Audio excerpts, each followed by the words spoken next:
8, 9, 10.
Test, test, test, test.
Check, check, check.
this mic.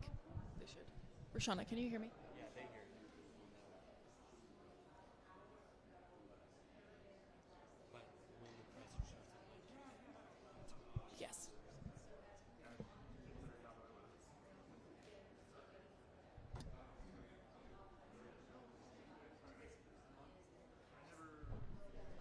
Guys, we can't do a mic check, so y'all just keep the mic live in my ear and I'll adjust as I hear.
Check 1, 2.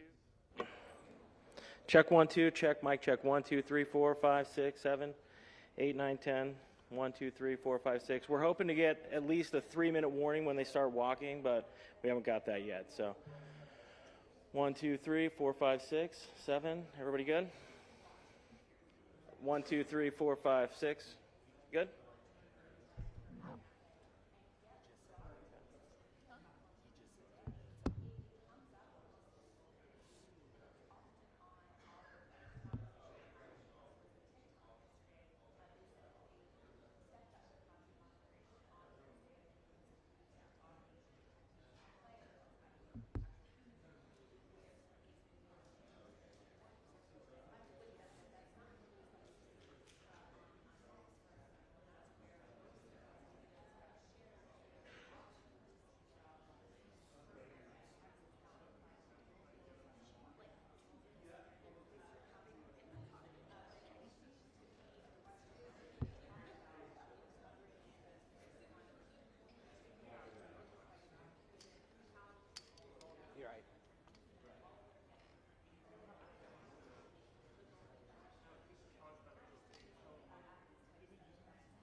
So still no official word on the start time.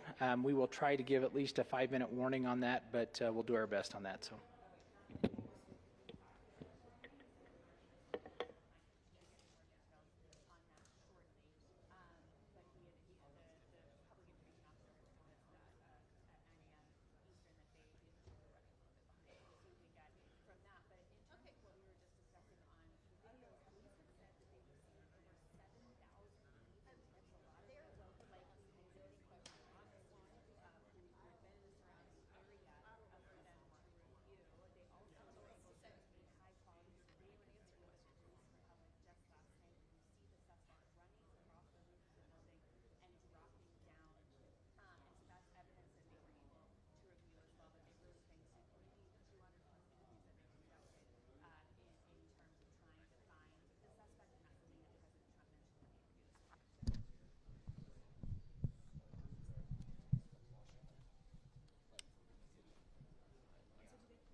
You got me, okay. 1 2 1 2.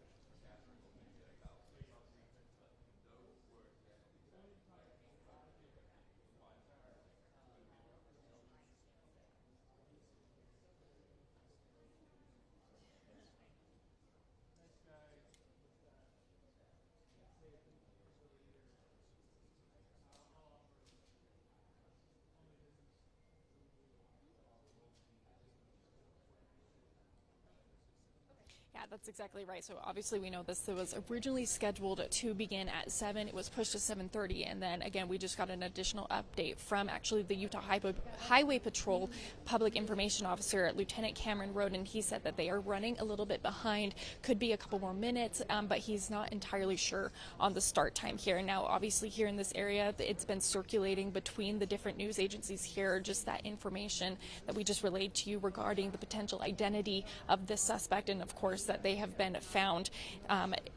Expected to speak at this press conference, though, in just a couple minutes is Governor Spencer Cox, the FBI Director Kash Patel, Bo Mason, who is actually the Commissioner of the Utah Department of Public Safety, and FBI Special Agent in Charge Robert Boyles. And so, of course, we're just tracking the process here right now. Again, this has been delayed, but tension seems to be growing here a little bit. Everybody wants to have these answers. So, of course, as soon as we get that confirmed information, we'll be relaying it to you guys here on air and online at KUTV.com. We'll be bringing it to you live. But again, no official word on what time we're actually supposed to start here. Ron, Mary.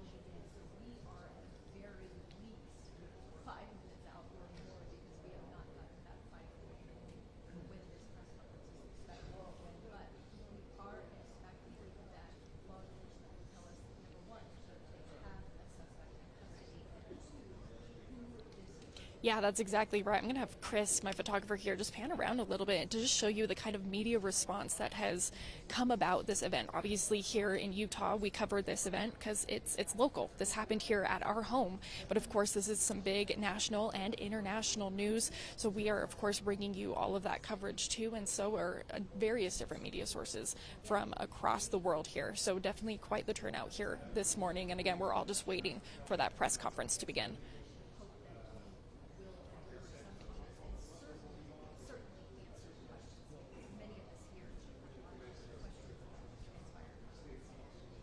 I have seen slightly, and it's been rumored around here in this area that St. George possibly may have been the area, or somewhere across the border near the edge of Utah, somewhere around St. George. That's kind of been what's been speculated right now. But again, no official word from authorities on where he was found or located, but it's supposedly somewhere potentially in southern Utah or across the border down south.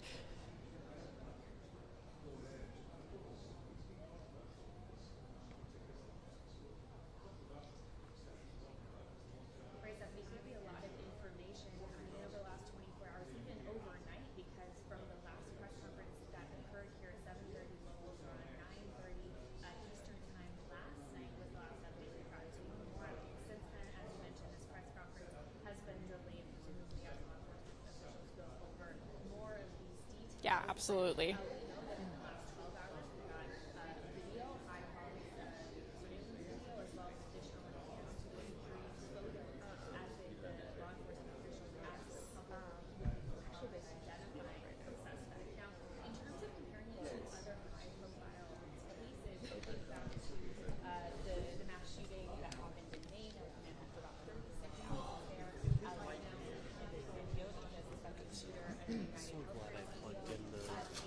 So glad I plugged in the live view. Oh, yeah.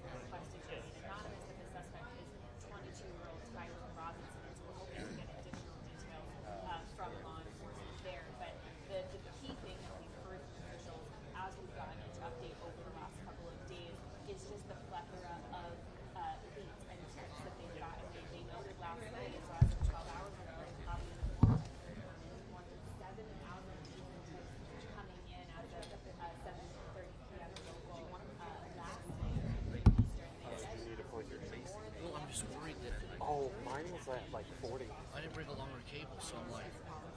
Yep. I was like, oh, I got the long cable, I'm good. Only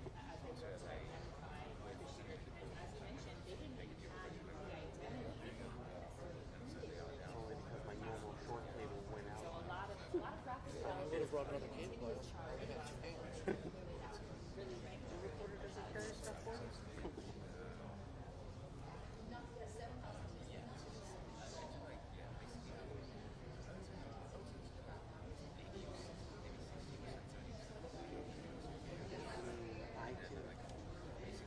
Standing right in front of the podium, I can keep it this way, but I can't. I mean, I know it's freaking fun.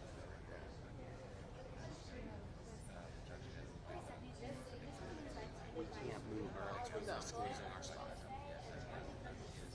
I'll keep it perfect. I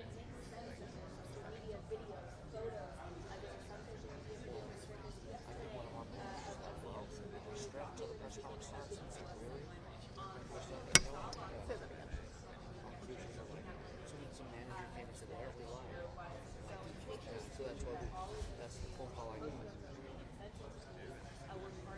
they want you to go up, you'll just have to stand right there.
Check 1 2, mic check 1 2 3 4 5 6 7 8 9 10. Mic 1 2 3 4 5 6 7 8 9 10. Check 1 2 1 2 3 4.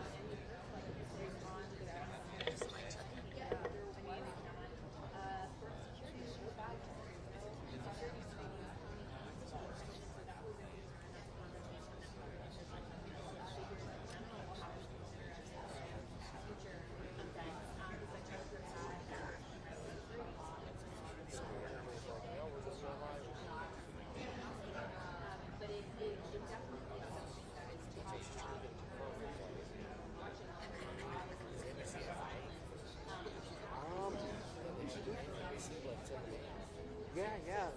Did we get it confirmed? We haven't reported the name. What? We haven't reported the name. Yeah. We have? Just so you know.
Okay, can you hear me now?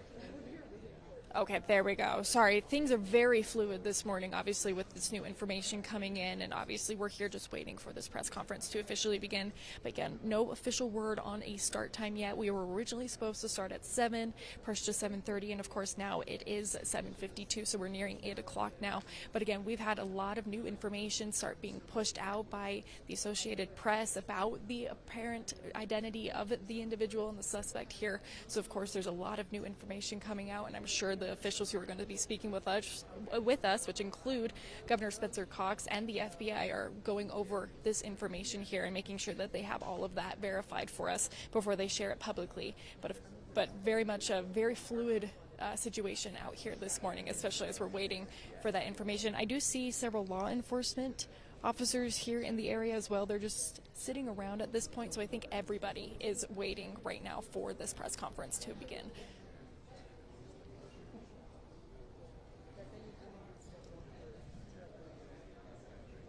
Sorry, give me 1 second. It seems like something may be beginning. Hello, hello, testing, testing. Hi, everyone. We are 4 minutes out from starting the press conference. Thank you. Okay, so you heard it right there. We are officially 4 minutes out from this press conference to begin. 4 minutes out, so that will be in just a little bit of time here, almost a half hour after they told us they were going to begin, but definitely hopefully getting that new information officially confirmed from, of course, as I mentioned before, again, Governor Spencer Cox, FBI Director Kash Patel, Bo Mason, who's the Commissioner of the Utah Department of Public Safety, and FBI Special Agent in Charge Robert Boyles. So again, hopefully getting that new information here soon, but again, starting in about 4 minutes now.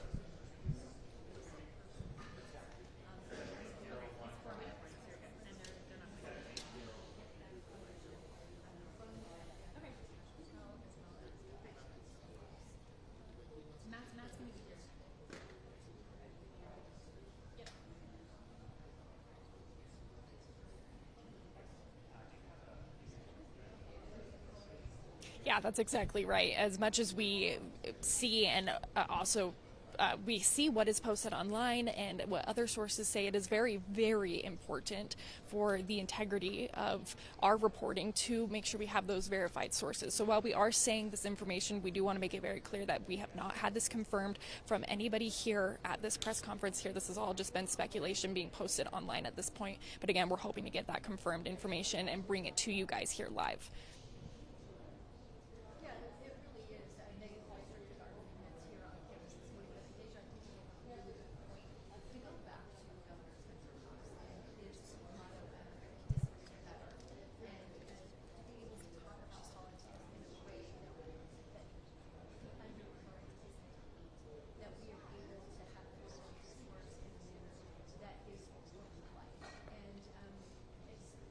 Yeah, that could be exactly right. We have heard that he potentially was found somewhere in St. George or across the border, kind of in the southern part of the state here, or over down in Arizona, one of those further southern states there. So they very well could just be waiting to bring him up to Utah County here at this time. But again, we can't say for sure why there's been such a long delay. But of course, I mean, with this new information coming out, it's pretty clear that this is what they'll be talking about here. And so hopefully we'll get that information here in just a few short minutes. Again, they said about 2 minutes ago that it would start in 4 minutes, so probably about 2 minutes now until we're supposed to officially begin this press conference.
Yeah, absolutely. The entire campus is closed off right now. Obviously, we are inside a building right now, so they've opened up this section for media to come in for this press conference here. I just had my photographer, Chris, walk down the hallway a little bit to see if he can see any of the officials coming. It seems like everybody is gearing up. Again, there's a couple, looks like FBI agents and Department of Public Safety officers here also waiting for this press conference to begin. So it should begin just any moment now. Again, we're about half hour late from the new start time. They told us, they originally told us 7, moved it to 7:30, and now have pushed it.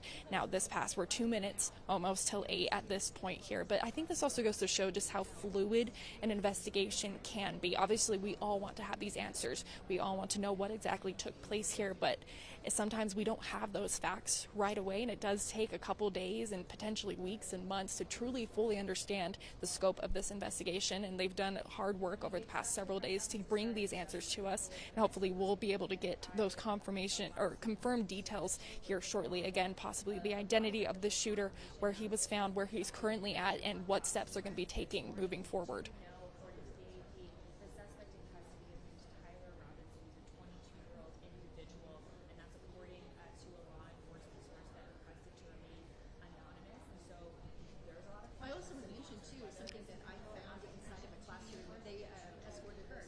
Yes, so we know, I do know that they're going to be lining up. It's currently to my left is where all the officials will be lining up, and they'll obviously go one by one and speak at the podium here. But it looks like they may be walking down, should be walking down a hallway here, just in this building. We're in the science building on, again, University, or Utah Valley University's campus here. So hopefully, again, here in a couple minutes, everybody's standing. The officers with the Department of Public Safety are standing at this point. So hopefully we should be seeing, it does look like we actually have security up above us as well too, so definitely keeping this area a little bit protected too as we're waiting for these obviously very high and important officials in our government, state and federal, as they make their way here to where they're going to be speaking with us.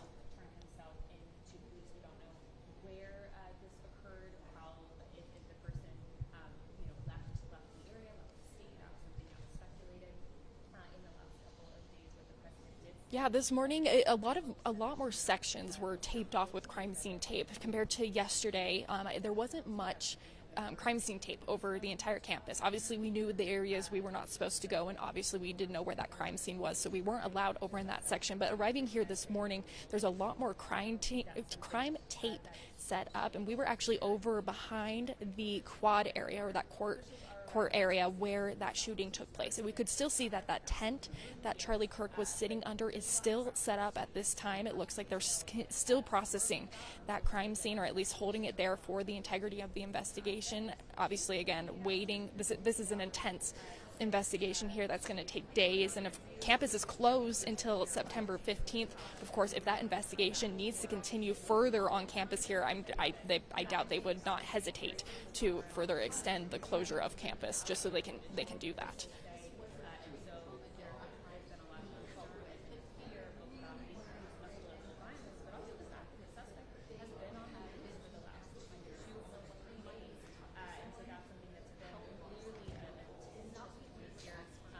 Yeah, I got you. Not starting, but it looks like the seems like light cover gave us the updates.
Yeah, good morning. It looks like we just had some officials potentially walk in here. Lieutenant Cameron Roden with Utah Highway Patrol, who's been the media coordinator for most of this, is also back here in this room. It seems like potentially some officials may be walking down the hallway now. I can see a couple of photographers running and taking some photos. So I think we are just about ready to get started here. Again, speaking today includes Governor Spencer Cox and a couple other officials. We have one from the Department of Public Safety located here in Utah, and it looks like they are coming. So I'm going to step out of the way here and allow Chris, my photographer here, to kind of pan around and show you as these officials make their way here and begin this press conference.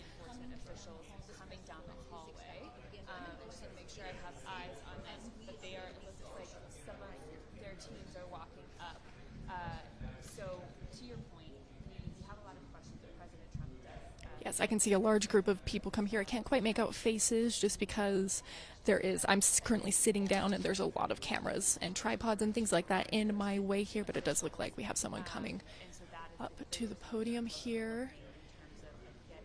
Oh, I can see Governor Spencer Cox as well here. So yes, we are just about to get started. Good morning, ladies and gentlemen. At today's press conference, we will hear from Governor Cox, FBI Director Kash Patel, and Sheriff Mike Smith. We also have with us Utah DPS Commissioner Bo Mason, Lieutenant Governor Deidre Henderson, FBI Special Agent in Charge Robert Bowles, and local and federal law enforcement partners. Following the remarks today, Governor Cox, Director Patel, and Commissioner Mason will take questions. Thank you.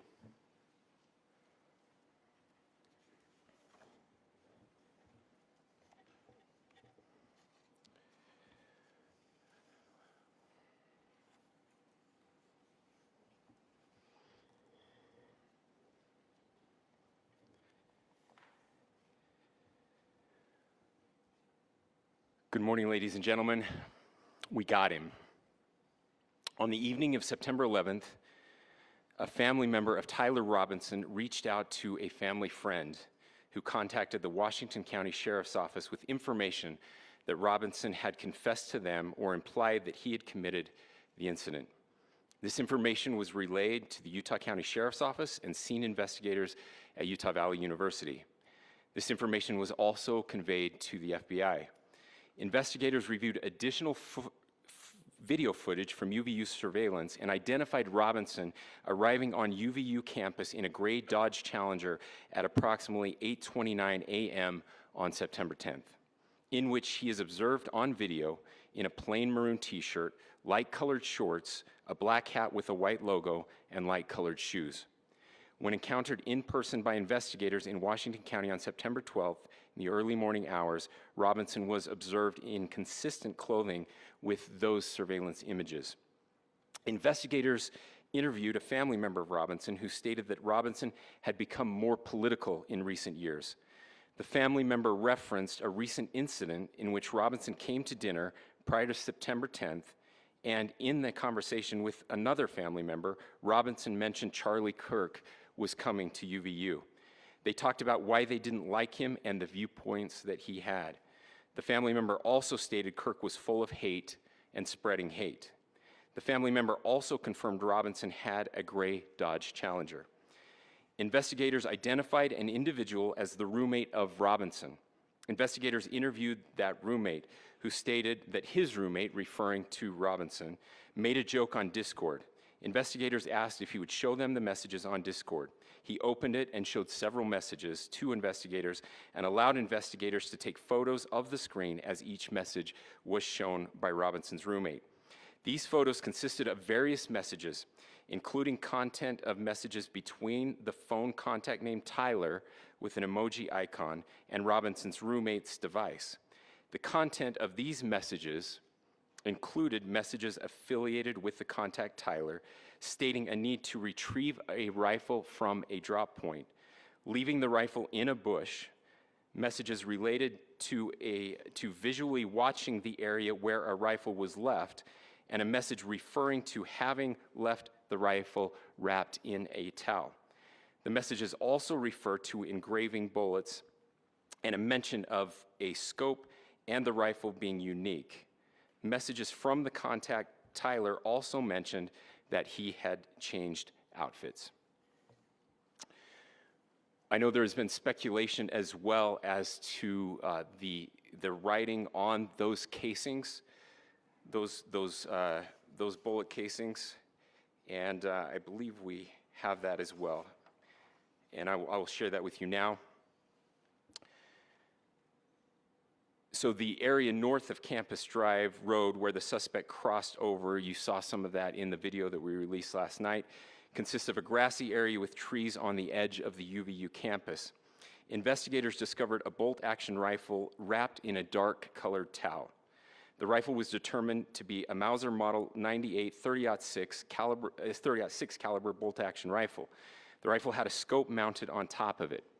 Investigators noted inscriptions that had been engraved on casings found with the rifle. Inscriptions on a fired casing read, "Notuses, bulges, capital O-W-O, what's this, question mark." Inscriptions on the 3 unfired casings read, "Hey fascist, exclamation point, catch, exclamation point." Up arrow symbol, right arrow and symbol, and 3 down arrow symbols. A second unfired casing read, "Oh Bella Chow, Bella Chow, Bella Chow, Chow Chow." And a third unfired casing read, "If you read this, you are gay, LMAO." We are indebted to law enforcement across the state who has worked seamlessly together, local law enforcement, state law enforcement, and our federal partners with the Federal Bureau of Investigation. We're grateful for everyone who worked together in such a short amount of time to find this person and to bring justice. I want to thank the public who has been so engaged, reviewing videos, helping us with sending in tips, and helping us get to this point. I want to thank the family members of Tyler Robinson who did the right thing in this case and were able to bring him into to law enforcement as well. I especially want to thank the family of Charlie Kirk, Erica, Charlie's parents, his children. I want us to be thinking of them as we bring justice in this case. They will be involved in that justice. We will be working very closely with them as we move through this process as well.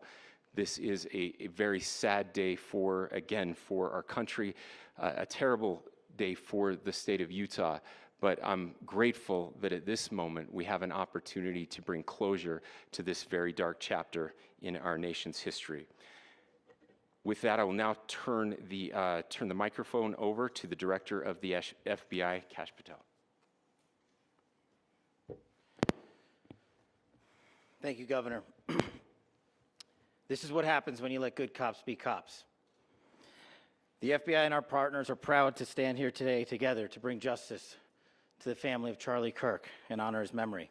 I want to express my deep gratitude to President Trump, the Vice President, and the entire White House who have been so incredibly supportive with both resources and just personally to the FBI as a team. They had our backs the entire way, and I just want to express my gratitude for giving us the resources we need to operate in this space to bring this sort of justice at this sort of speed.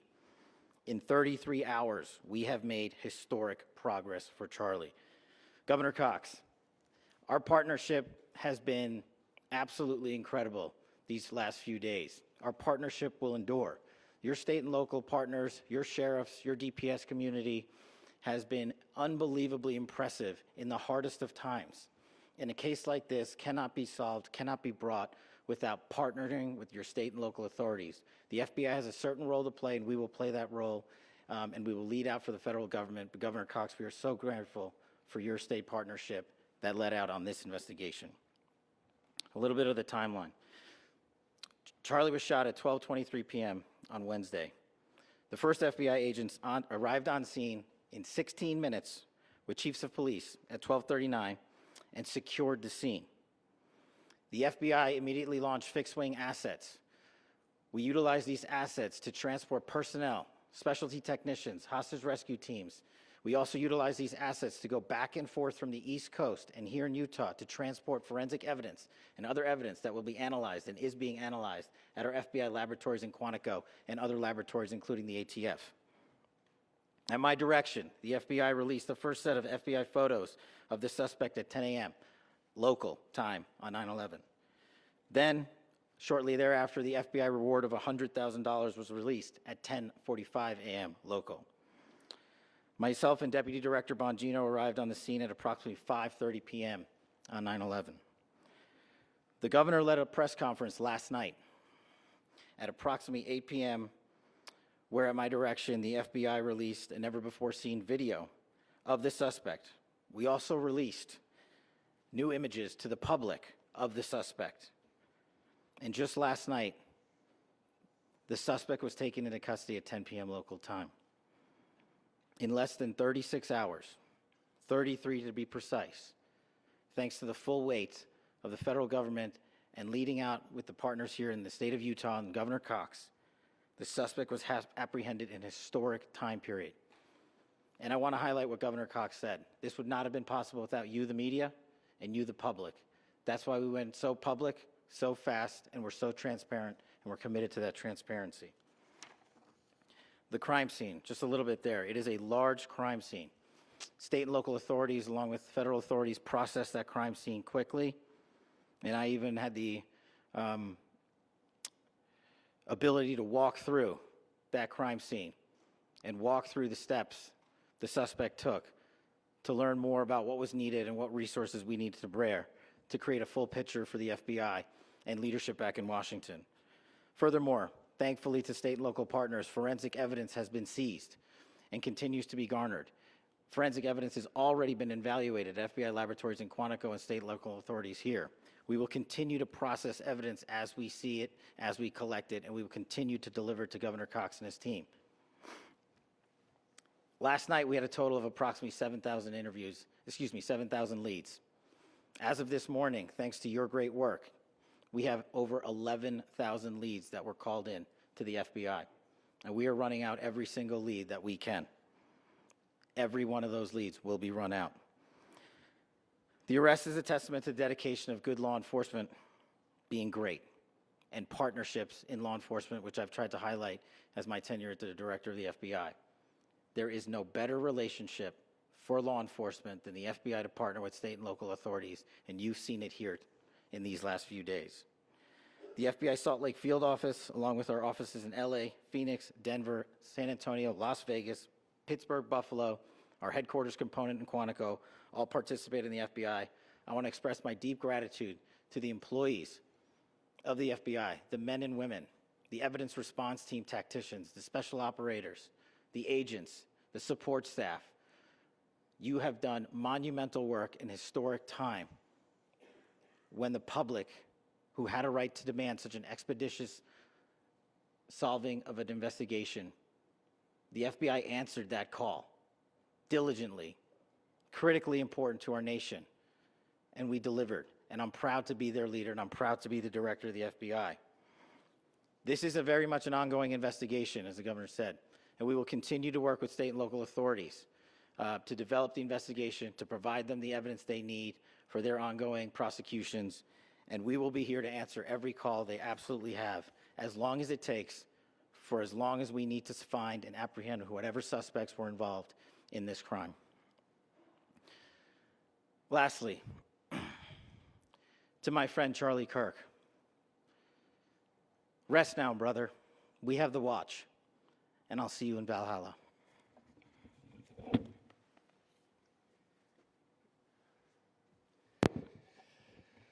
Thank you, and good morning. I would just like to take a few minutes as the sheriff to express my gratitude for everybody who has played a part in this investigation. As you know, it's been a vast, a complicated, and a very, very fast-paced investigation. You're looking at people standing up here who are running on, if they got an hour's sleep in the last couple of days, they're probably lucky. It has been very taxing. It has been so impressive, speaking on behalf of the local law enforcement, to see the cooperation that we've seen in this type of case. Across the state, sheriffs, chiefs, our state partners have stepped up and have come to the call on anything that we needed. Our county chiefs have been phenomenal. Our Utah County Attorney, Jeff Gray, who's standing up here with us, has been phenomenal in leading us through this investigation. I would like to thank the federal government for their resources, their assets. Our local team here, our FBI team, has been extraordinary in helping us work through this and bring this person to justice. Most of all, I would like to thank the public, and specifically, I would like to thank the public who turned to prayers and who turned to positiveness for us. I would like to thank them on behalf of the law enforcement community because we needed those prayers. That's what we needed to get through this. We needed your support, and you gave it to us. We needed your patience, and you gave it to us. And I would like to thank you for the Kirk family because that's what they need, is your support and your prayers, and that will get us through all of this. So thank you everybody for everybody that have stepped up. We've had such a phenomenal response to this. Thank you.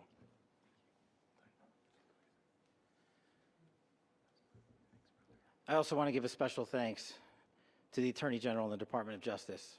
Their unwavering support and their commitment to justice is shown true here.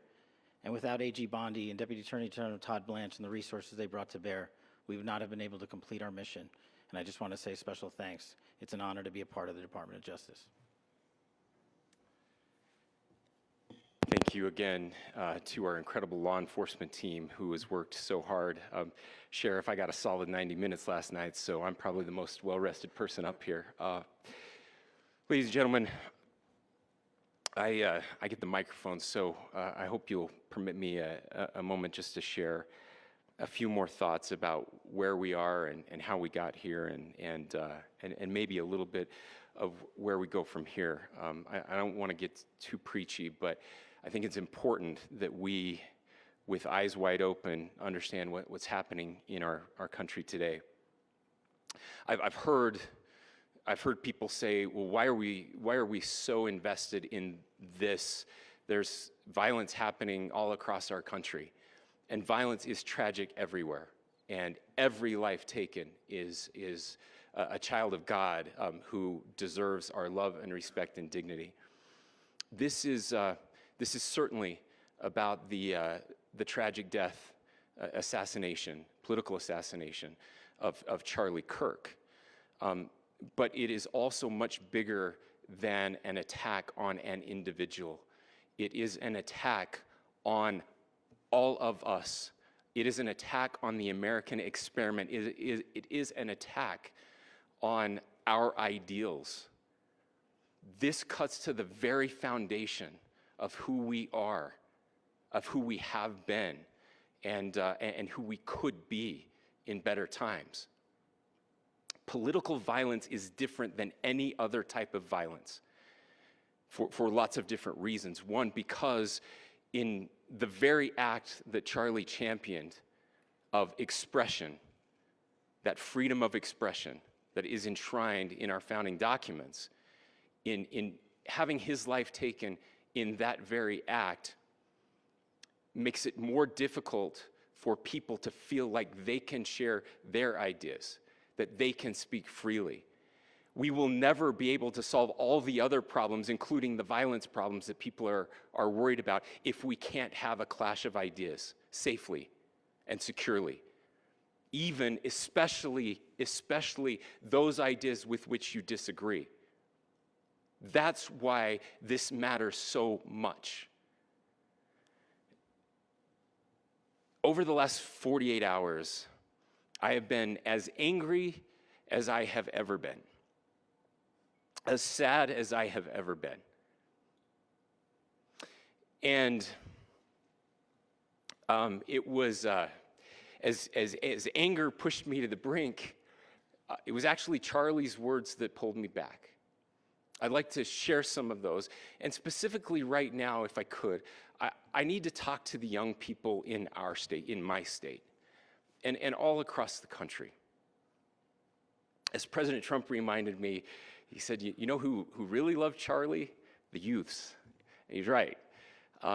Young people loved Charlie, and young people hated Charlie.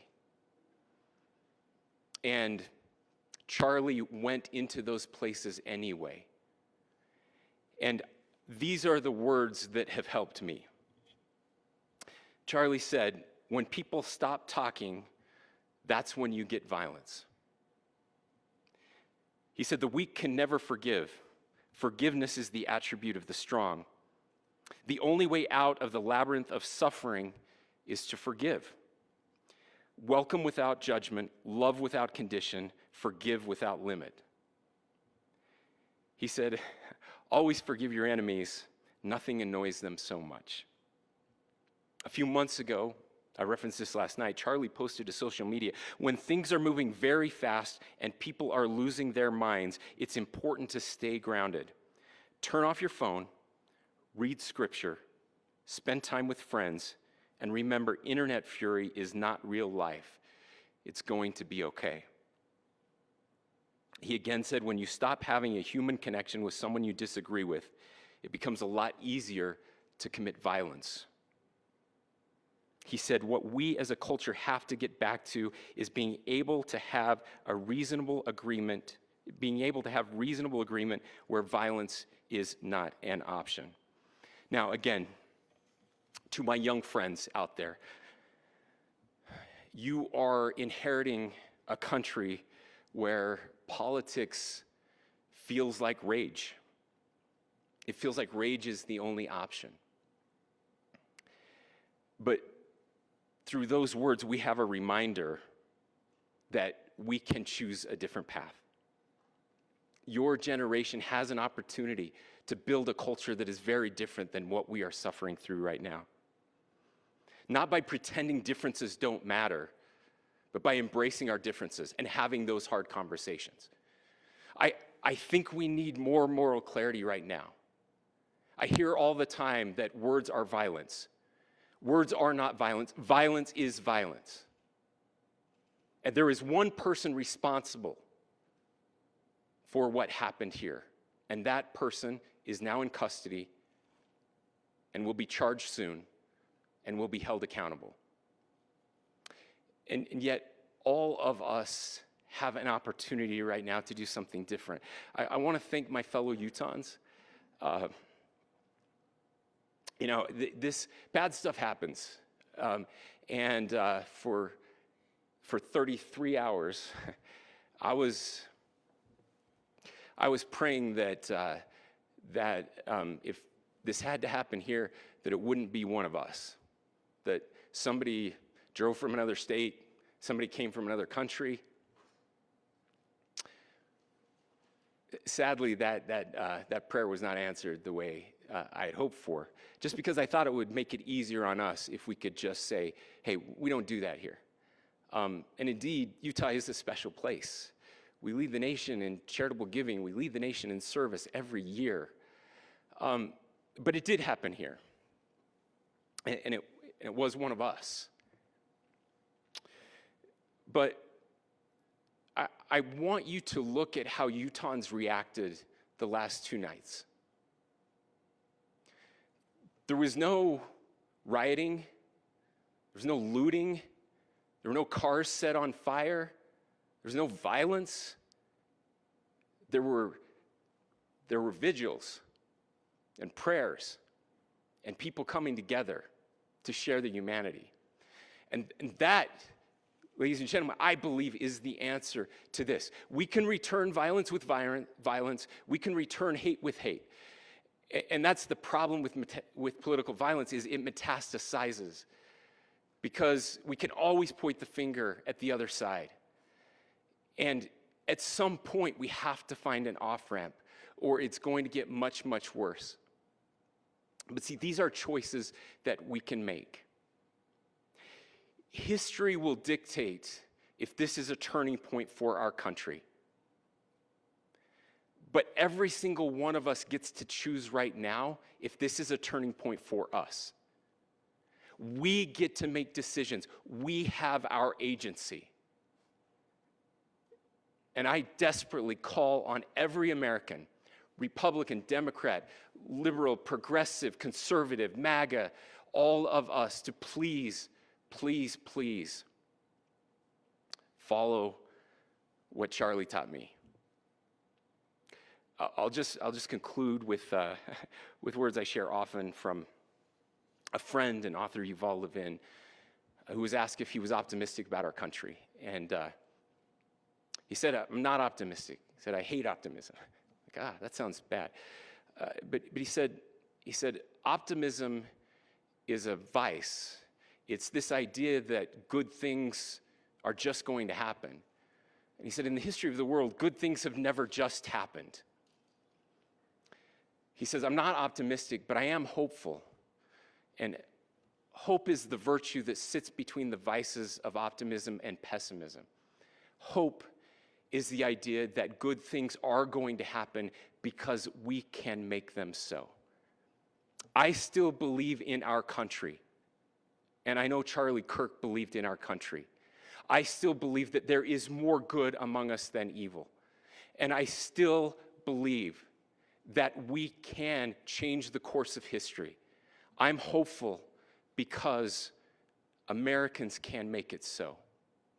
Ladies and gentlemen, we're happy to answer any questions you might have. Governor, can you please speak to whether the suspect is speaking with authorities and his demeanor, Tyler Robinson, when he turned himself in? I cannot speak to that.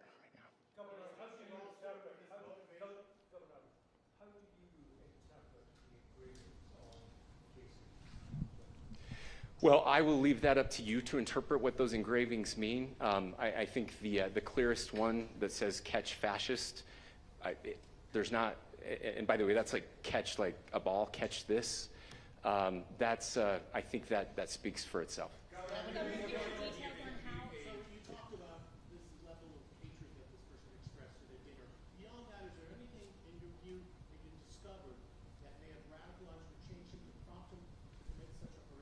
There's nothing more that we can share at this time.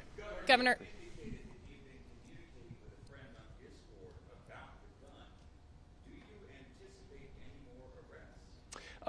We do not at this time have any information that would lead to any additional arrests. Yes. Governor. But the investigation is ongoing. Governor.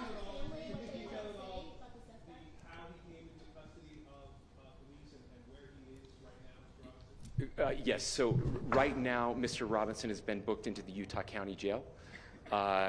You heard the president this morning report that he was taken into custody, that his family and a friend helped to deliver him into custody of law enforcement in Washington County.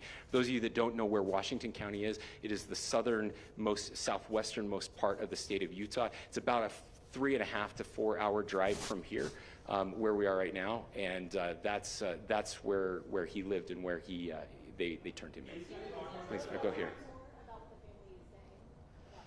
I can't share any more than what I've already shared.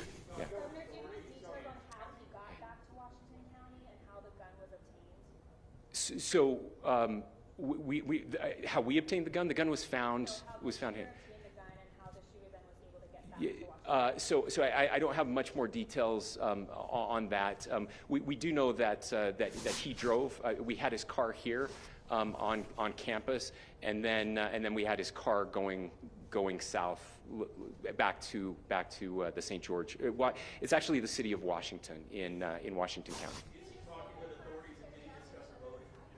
I'm sorry?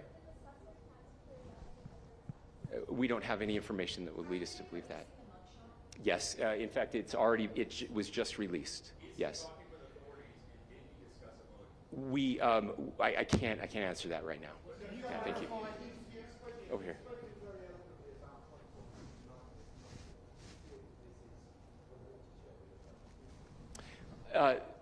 I absolutely believe that this is a watershed in American history. Yes.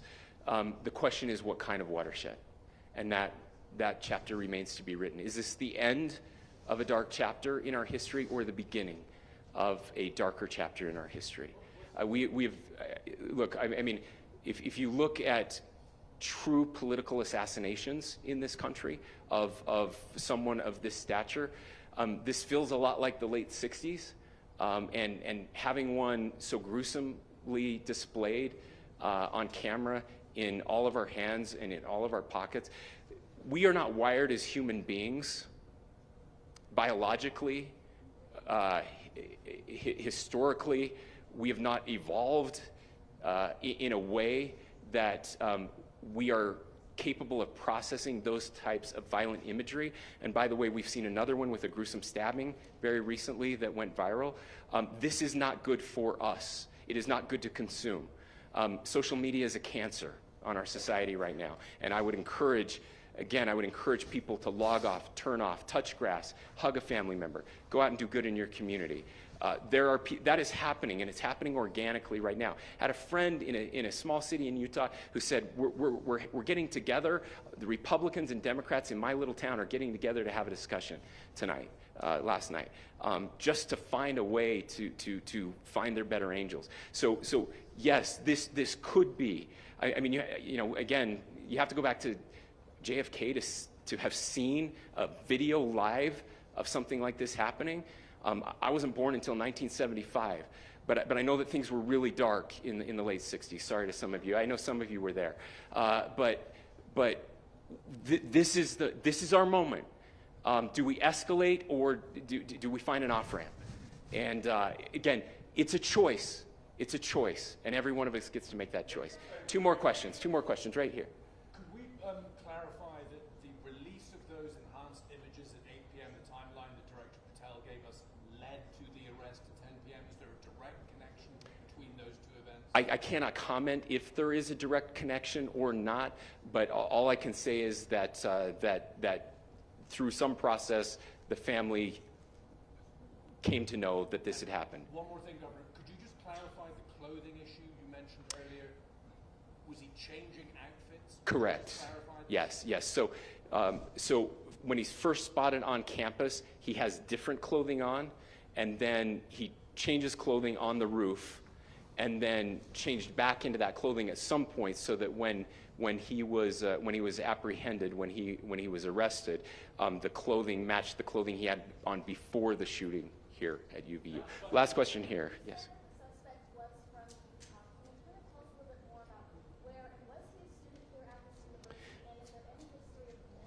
Yeah. So I don't have any information on the mental illness part. He was not a student here at UVU. He was living and had lived for a long time with his family in Washington County, in the southernmost part of our state. Thank you, everyone, for your great work in getting this information out. I would just say, process-wise, this may be important. I know many of you aren't familiar with the process in Utah. I think it's important that you understand that. Basically, we have 3 days for charging documents to be filed.